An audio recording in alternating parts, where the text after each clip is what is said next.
Hey YouTubers, JD Cap here, 26 for Just Do Repairs and Tips. And we got some sandpaper here, 320, 400, and that's another 320. We'll put that to the side. Another 320, 1200. We got, looks like 1,000 grit there, see? 1,000 grit.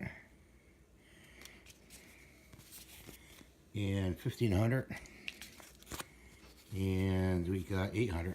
Okay, so my point taking here in this video is let's look at the 320. Okay, here's the 320. Here's the other side. We wet it down with water, and see, this is all clogged up here. And I've been using this quite a while on plastic, and if you feel your finger over the sandpaper, you can feel the sandpaper. It's pretty worn. And that's when you know you want to change it. You can find when you can't feel texture to it, you know. So that's really, this one's really on its way out. And it's 400. I can feel some texture on this side. This side is kind of smooth. Probably could get another thing out of that. So you want to sort your sandpaper. Now this is 800. You see all it's clogged all in here. Okay, right in here is still a good spot you could use right here. So that's questionable that you would use that again. Let's go to the 1200. We're skipping, I know, probably one here. This is it's hard to feel this, the 1200. It feels, you know, spongy. So you want to say, okay, how many times did I use this? 3 times? I would toss it and get another piece. Same with the 1,500, feel it, you know, it's spongy.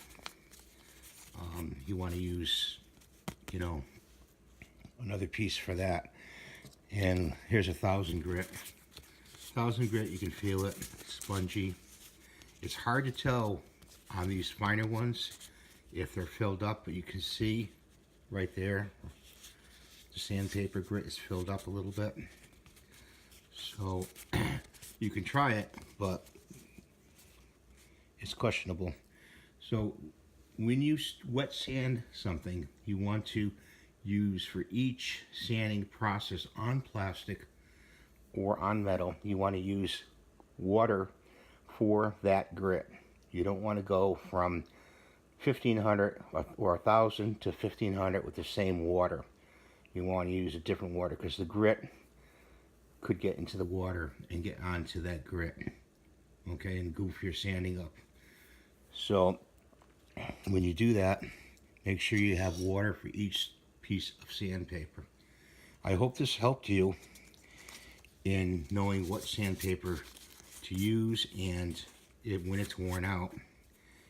And I hope you have a great day, and I thank you very much for watching. Please rate and subscribe.